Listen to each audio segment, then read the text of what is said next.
What's up, guys? Welcome into the Sleeper Packers podcast. My name is Clayton. This is where we take a few minutes out of each week, and it's brought to you by sleeper.com.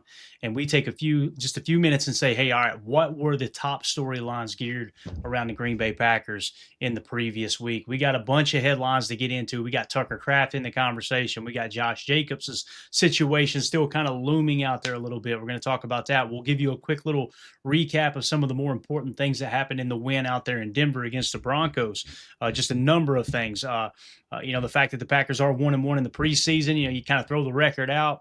Don't really care if it's a win or a loss. What did the work look like? I thought the work looked pretty darn good last night. We'll talk about it. And obviously with the Tucker Kraft extension looming over the entire roster in the season here, you got another unsolved puzzle at running back with the Josh Jacobs situation. We'll talk about a player that seems to have stepped up. And then Lucas Van Ness, had a little bit of a shoulder injury last week. Seemed like he bounced back pretty well. We'll get you guys all the details there. Before we get into it, if y'all would do me a favor, hit like, hit subscribe, click the bell icon. We appreciate everybody tuning in here on this glorious Saturday afternoon. It's August 22nd. We're closing in on roster cuts here in a couple weeks, and then we're right into the regular season. It's going to be an absolute blast giving you guys these recaps throughout the season here, brought to you, like I said, by Sleeper Packers. So let's waste no time. Let's get into it. I see the chat filling in. Appreciate you, you guys and gals jumping in here. We got Bates in the house. We've got Jen Wright in here. What's up, Jen? Let's see. We got Coach Lynn in the house as well. Appreciate you swinging through, Coach. Hopefully everybody's having an awesome day. Let's break this down real quick, man. And we'll be going live on PTA here in a little bit as well. Me and Jacob's going to hop in and probably get you guys some information, a little bit of tape study, if you will, showing a few highlights from the win over Denver and some of the things that flashed to us. But number one topic of the week here, according to the recap, and full disclaimer, this is how we do this, right? I've got an AI program through Claude set up to go, hey, what are the top stories? I try to read through, decipher a little bit, add a couple other context points and whatnot, and kind of get you guys just in rapid fashion all of the details. So number one on the list, according to Uncle Claude, as I call it, Tucker Kraft is back, and the extension clock is now the loudest it's ever been. So Tucker Kraft returned to team drills on August 16th and immediately caught a touchdown, including a one-handed grab on a deep ball from Jordan Love where he split past Keyshawn Nixon and sprinted to the end zone, one of the most electric plays of the entire training camp. Now, Adam Schefter went public on August 13th with the biggest extension update yet, saying, quote, that number will start with a 2, end of quote, meaning Kraft's AAV will reset the tight end market above $20 million per year, surpassing George Kittle's 19.1 and Trey McBride's 19 million. Now, I do want to take a second and just say the fact that Schefter is reporting that he expects it to have a 2 in front of it tells me it's going to be higher AAV, therefore less guaranteed money. That kind of lines up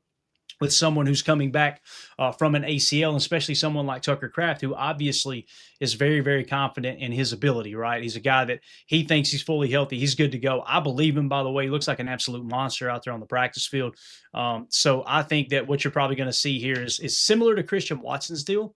And what I mean by that is what you will probably have here is you're going to have a situation where, Christian Watson's AAV looked a little bit high, but when you truly break down the guaranteed money, no, it's not bad at all. Because again, they're protecting themselves from someone that, Christian Watson has been hurt somewhat, right? Well, Tucker Kraft coming off the ACL, it's the Packers it's good business on their part, right? And listen, if you got a player like Christian Watson, and in this case, a player like Tucker Kraft that fully believe in themselves, they can earn a lot of money. It's just not going to be on the guaranteed front in case the injury does pop back up in both cases with both players, which I think are excellent football players. And I'm glad they're Green Bay Packers and Christian Watson and Tucker Kraft. So Kraft himself put his cards on the table saying, quote, that's the goal. I think we're a different team when I'm on the field. And I think that's obvious. I think everyone in the organization, every fan knows that without sounding arrogant. Could not agree more. When Tucker Kraft's on the football field, the offense operates in a different manner. It's not that it draws a lot of attention to Tucker Kraft. If anything, it's, okay, leave the check down there for him, and Jordan checking this thing down to Tucker Kraft. In some cases, there's excellent catches by Tucker Kraft. His hands have looked phenomenal in training camp. Don't get me wrong. But the ability to stretch the field vertically, whether it's a dagger concept or you want to stretch it horizontally with a slot cross and a go on the opposite side, whether it's the strong or weak side of the formation, and you having Tucker Kraft with a chip and leak underneath, if the defense stretches vertically to cover those, to protect those routes, Tucker Kraft's getting the ball with space around him, full head of steam. He's the yak king. I mean, there's no doubt about it. Last year, he was yak over expected. He finished first in the National Football League, and that was with him playing half as many games as the second place guy, who was Pat Freiermuth. If Tucker Kraft had played in all the games, he would have doubled the yak over expected statistic of the guy that was in second place in Pat Freiermuth. So again, how does that happen? First of all, Jordan Love being able to read the defense correctly last year and doing a phenomenal job of distributing the ball in the right place. Matt LaFleur scheming Tucker Kraft, wide open in some cases. And then you've got some of these other spots where you've seen, Jordan Love kind of gotten a little bit of a pickle in Pittsburgh.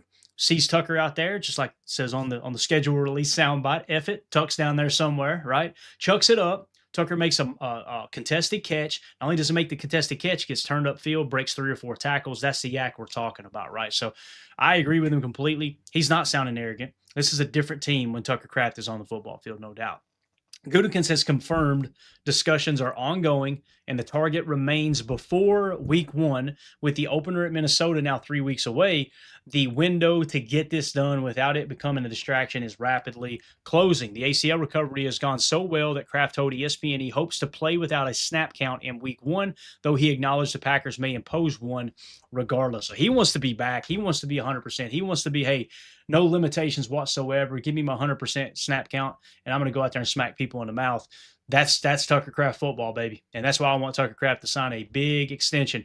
In this case here, please don't turn this into a Davante Adams thing, Green Bay Packers. Please don't turn it into a Davante Adams thing. Please don't be disrespectful with the initial contract, because Tucker has done everything you've asked him to do. He's been a team-first player. When other people were being loud, Jair on his way out, love Jair Alexander, don't get me wrong, but him getting loud on his way out, Quay Walker with the little snide comments on his way out, all in the heat of that, you could tell there was not that full cohesion put together by this group. Tucker Kraft has been a guy that has Matt LaFleur's back, has Jordan Love's back, and has been a vocal leader in the locker room, and he does it first and foremost on the football field. So I hope they get this deal done ASAP. So with that being said, let's move on to topic number 2. That's Josh Jacobs' situations has 2 problems instead of 1. What do we mean there? Jacobs hasn't practiced since August 5th due to a groin strain, missing the Pittsburgh preseason game and sitting out the Denver game as well. LaFleur said he'd be out at least through the first week of preseason, and his return to practice this week came with no timetable for game action. Obviously, there's a little bit of confusion there. He practiced somewhat, right? But he's not a full practice participant to the best of my knowledge. I did not expect him to play in Denver. He definitely won't play next week. The question will be, will he join the joint practice festivities there against the Arizona Cardinals when Matt LaFleur's brother Mike comes to town and they have their joint practice on, I think, Wednesday. If everything works out with the schedule, I'm going to do my best to go live on the PTA channel and get you guys all that information in real time. So again, a little bit of a worry there with the injury, right? The groin injury is being called non-serious by the team, but the optics of their starting running back missing the entire preseason are not great heading into a season where the offense may need to carry the team while Parsons recovers. I think all that's a valid comment there, right? The more serious issue, however, Adam Schefter reported on August 11th that the NFL is still actively deciding whether to suspend Jacobs under the personal conduct policy. Even if the Brown County DA's office never formally files criminal charges, the league can and does discipline players independently. He later, like a week later, kind of doubled down on that. Like, hey, look, man, they're out of the woods. He may be suspended, right? I just wonder where that's coming from. Now, you may be in the camp that Adam Schefter's just trying to get clicks. He's trying to get views. He's trying to get, a little bit of attention to himself. And he knows it would spark up because the Packers are a passionate fan base. The fan base, for the most part, I feel comfortable saying 90-95% of the fan base are going, hey, show us proof he did something wrong or let the guy play. If he did something wrong, we don't want him on the team, right? But if he didn't do anything wrong, he should be able to play. How does he get suspended when there's no proof or evidence, not even enough? This isn't one of those situations, too, and many people will take this opportunity to kind of mix and match and tell half-truths, right? This isn't a situation where Josh Jacobs paid somebody off to say he didn't do anything. The young lady that's accusing him, from my understanding, has doubled down saying he did these things. The DA office arrests him 3 days after the incident allegedly happened. And then what happens? They let him go because they said, hey, we don't have enough evidence to press charges.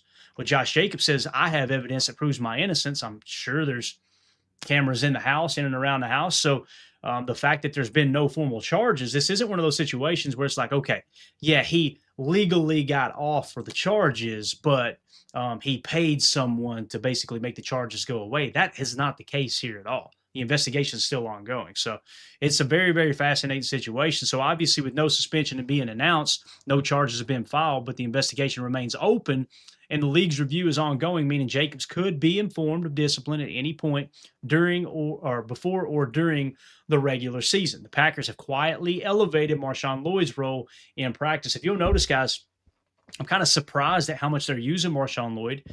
I like it because he hasn't gotten hurt. If he had gotten hurt, I'm probably one of the fans going, man, they did kind of overwork him this preseason. But it sounds like they're, again, I don't know if Schefter has any kind of inside information that's suggesting to him that Josh Jacobs will most likely be suspended for a game, 2 games, 3 games, whatever it is. I have no idea, right?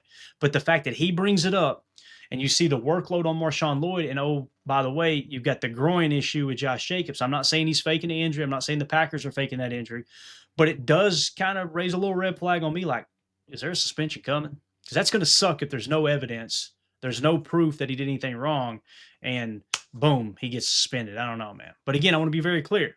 If he did what he's being accused of doing, I hope he does get suspended. I don't want to root for someone that's that kind of person. The problem is we don't have any physical evidence that that's actually the case. So it's going to be tough, man, for sure. So moving on to topic number 3 here. Packers go 1-1 in the preseason. So let's talk a little bit about this Denver Broncos. This bounce back game, if you will, was the more meaningful result, is what the title says here. So obviously we've had some bad luck out there in the Denver area, right? Obviously last year, that was the kind of the nail in the coffin for the Packers. The fact that the Packers almost beat the Bears on the road in the playoffs with all the starters that were missing is still mind-boggling to me that the fan base wanted coaches fired. I was sitting back going, how the hell did we have a 20-point lead in the first half? Like Matt LaFleur making chicken salad out of chicken, you know what? With all the injuries, you're starting center out, your running back knees swole up for the last 6 weeks of the season, right? You're missing Tucker Kraft, arguably the most important target in the entire offense. It was just one thing after another, and we go out there and jump to an early lead. Now, obviously, the defense kind of failed us there in the second half. Maybe you got too aggressive with the play calling on offense going into the second half, or to start the second half, I should say. But with all that being said, again, it's one of those situations for me when it comes to how the season ended. What else? Again, you can go back and watch our channel on PTA channel, and you see my reaction in real time. Like once the injuries piled up to a certain point in Denver, it was like, holy cow, So why do I say all that? You go out I know it's a preseason game, but everybody, there was a lot of people on X being like, man, I'm nervous about this game. Bad things happen when we travel to Denver, right? Well, obviously, Green Bay lost to Pittsburgh 28-9 in the preseason opener on the 13th in a game where starters played briefly and the result meant little. LaFleur was blunt, quote, preseason games don't define who we are, end of quote. Completely agree with that. So the Denver game on August 21st was a different story. A 33-13 win and what was the last meaningful action for the starters with Jordan Love engineering a clean scoring drive and the defense dominating in the first half. Now, why does that mean what does that mean by the last meaningful action for the starters? From what I'm hearing, and this is information gathered through the gambling community, it sounds like the Packers will most likely sit the starters next week. They won't even play the final week of the preseason, but they are going to be obviously active and get that best work in the joint practice on Wednesday. So joint practice on Wednesday is going to be like our final, what do I try to say here? First teamers, their final preseason game, if you will. And I think it's going to be great work. So with that being said, the fact that you go out there to Denver, the last time you're going to see your starters in an official game and win 33-13, I think it's the kind of momentum you wanted to create going into the regular season. Now, MarShawn Lloyd scored a touchdown and looked more decisive running the ball than he had at any point in camp, while Will Shepherd added a receiving touchdown. 2 depth players who needed good tape. They delivered it. MarShawn Lloyd, I thought, looked pretty good. I think he still is a little choppy in the backfield. I want to see a one cut and go. What you're seeing from him is he kind of gets into the hole a little bit too quick, and you'll see him chop his feet for just a little too long and then make his cut. I want to see him kind of hit the hole, one cut, bang, low, get the pad level down, and take what the defense is giving you.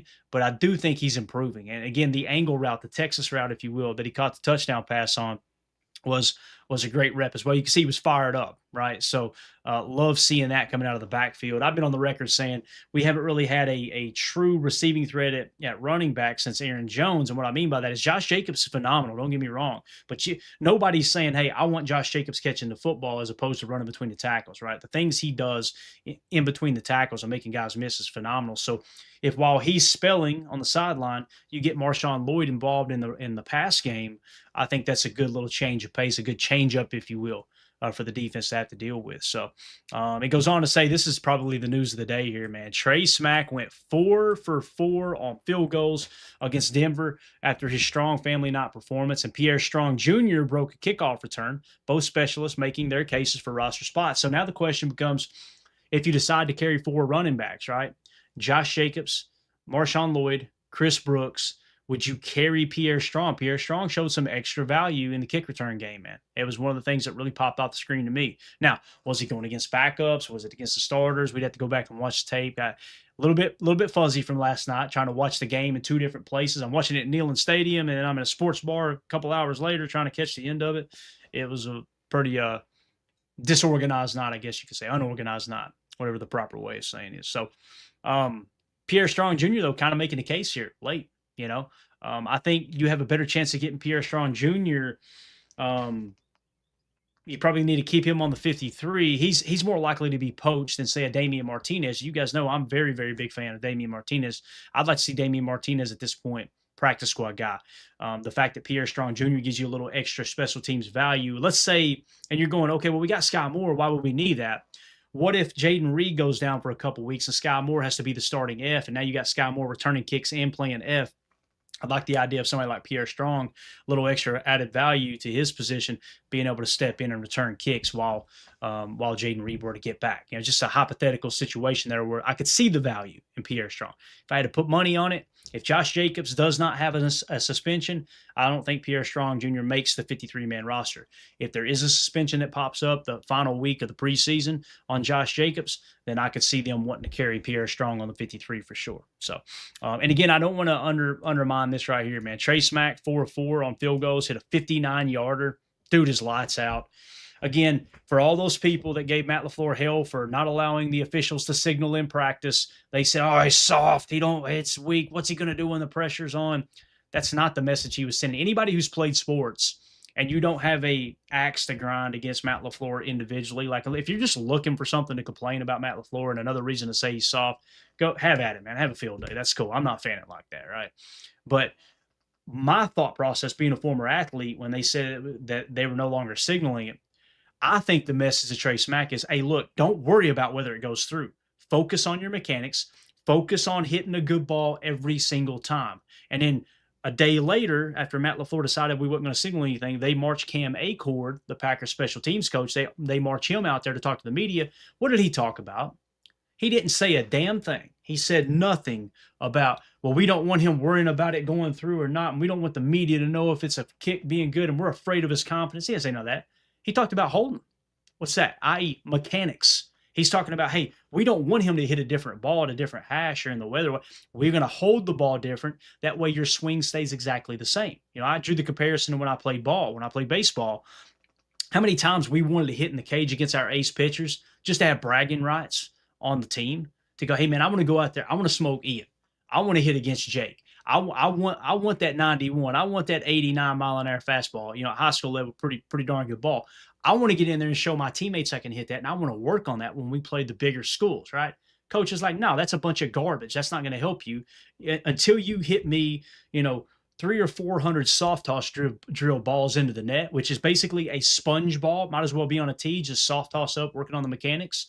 It's getting you locked in to where your mechanics, you don't have to think about your mechanics. You now see the ball, you hit the ball. It's the same thing with kicking.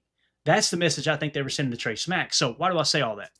All the people that said Matt LaFleur was soft because they didn't want to tell him whether the kick was good or not, you look really stupid right now. You look like you don't know what you're talking about. Some former players that will not be mentioned. It's like, it's obvious he wanted to work on the mechanics. Now that you raised all that stink, my question to those people are you now going to own up to it and go, hey, I was wrong, man. The way Matt LaFleur handled this kicking situation has worked to perfection to this point. He went from a guy who was missing a bunch of kicks in training camp. Matt LaFleur said, stop worrying about the results, focus on the mechanics. Cam Akers said, we're not worried about his mechanics. He's going to hit the same ball every time. We're going to adjust the hold. And lo and behold, he's been damn near, he may have been perfect ever since they made that adjustment. So again, it just bothers me when people try to pretend like they're smarter than an NFL head coach, and then when they're proven wrong, they just move on to the next topic and they don't bring it up again, right? It's funny how that works. But anyway, you sound a little bitter on that, right? I have a lot of respect for coaches. I have a lot of respect for players. I don't have a lot of respect for people that pretend like they know everything, and then when they're wrong, they just change the topic. That bothers me big time. Just like it bothers me when people call into sports talk shows and they disagree on something and they kind of get muted. They get them off the line as quick as possible. Let's get back to our echo chamber. It's mind-boggling. So anyway, a concerning footnote. This is really, really interesting. Brandon Cisse went down with a knee injury as a punt gunner against Denver and had to be helped off. He insisted he was fine, but the injury drew immediate attention given he's been the camp's most impressive defensive back. So when we go live at PTA later, that's going to be one of my topics. I'm going to do an extensive deep dive, see if we can find any and all updates on Brandon Cisse, filter through the garbage, and figure out what the truth is there. It's concerning. Anytime you hear a knee injury for a cornerback, you get a little bit worried because Brandon Cisse has had one heck of a camp. So I know this. I don't want to see him on the football field for the next preseason game. I think he is CB1, and I think moving forward, we need to make sure that we're doing what we can to protect that knee. No doubt about it. So with that being said, that's your Denver Broncos preseason game there versus the Green Bay Packers. Again, 33-13. It's not about the score. It's really easy to look at that and go, man, we just beat arguably the fourth best team in the league pretty handily in a preseason game. Forget the score. The work we got in looked really, really good. I was very impressed with this team. Number 4, we're going to kind of circle back around to the Tucker Kraft extension aside. The roster still has a significant unsolved puzzle at running back. We kind of talked about this a little bit, right? With Jacobs limited both by injury and legal uncertainty, the Packers are now 3 weeks from week 1 without clarity on whether their starting running back will be available or suspended for the Minnesota opener. Lloyd has been the most encouraging developmental story of the preseason, healthy for the first time in 2 years, scoring touchdowns in back-to-back weeks and drawing praise from Jordan Love for his explosiveness as both a runner and a pass catcher.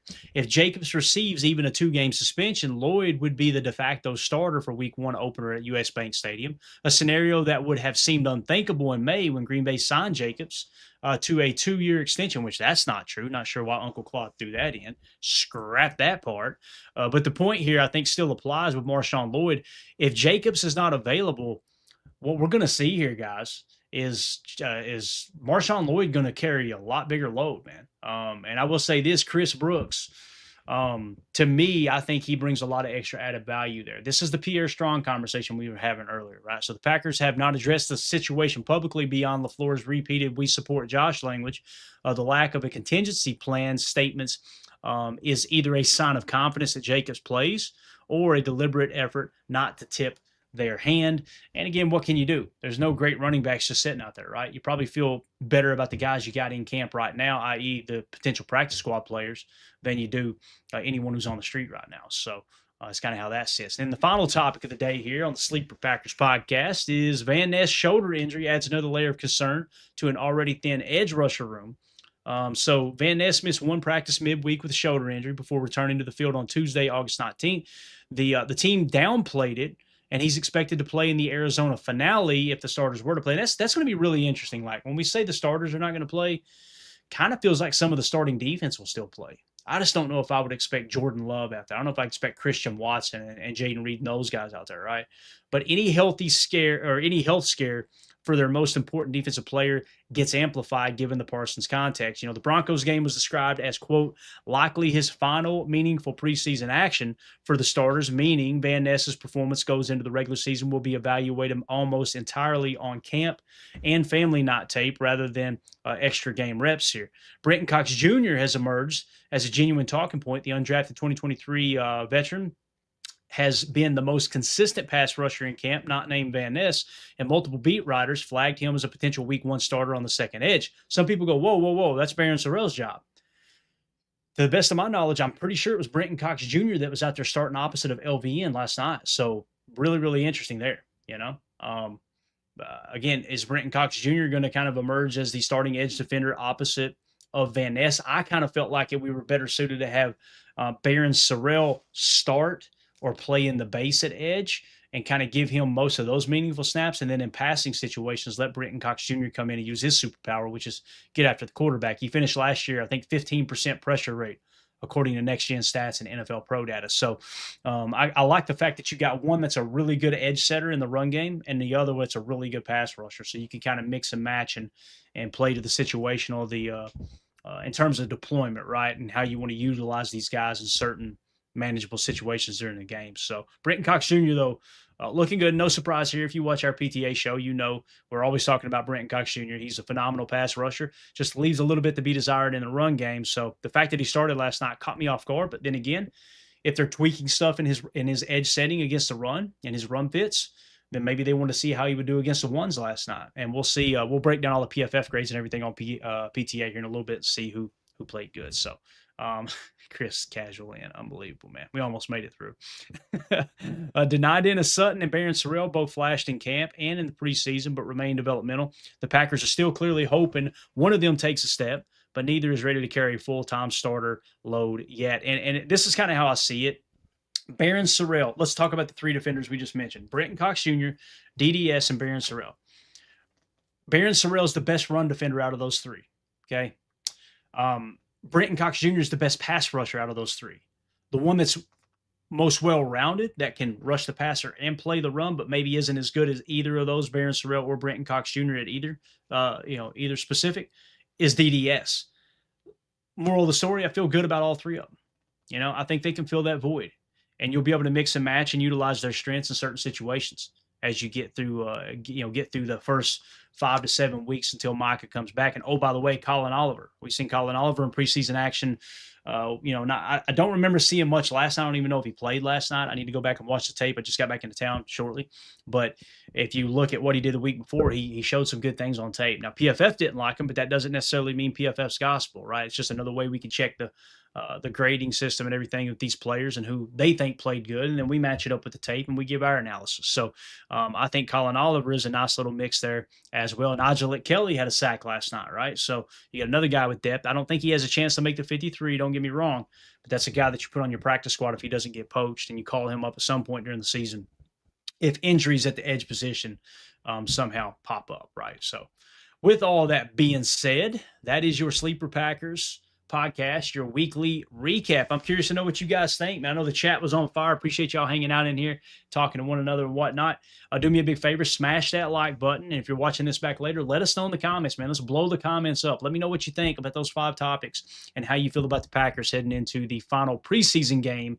And obviously the last 2 weeks of training camp as we trim this roster down to the 53-man roster and essentially the 70-man roster and whatnot with the additional practice squad players that the CBA allows now with the tweaking of the rules after COVID. So with all that being said, hit that like on the way out. We will be back live here probably in an hour or two over on the PTA channel, so you guys look out for that. I'll try to get the link created as soon as possible. We'll go a much extensive deep dive into the Packers-Broncos game and get you guys all the details of PFF grades, who shined, who didn't, show you a little bit of tape and the top storylines of any news that breaks between now and then. Bates says, thanks, Clay. See y'all over on PTA shortly. Appreciate you, Bates. Everybody in here, Krista Casual, Jen Wright, Sonny, everybody, thank y'all. Coach Lynn, thanks for hanging out and jumping in and talking ball with us this afternoon. My name's Clayton. This is the Sleeper Packer Podcast. And go, Pack, go. I got some advice for y'all. Take 2 weeks off, then quit.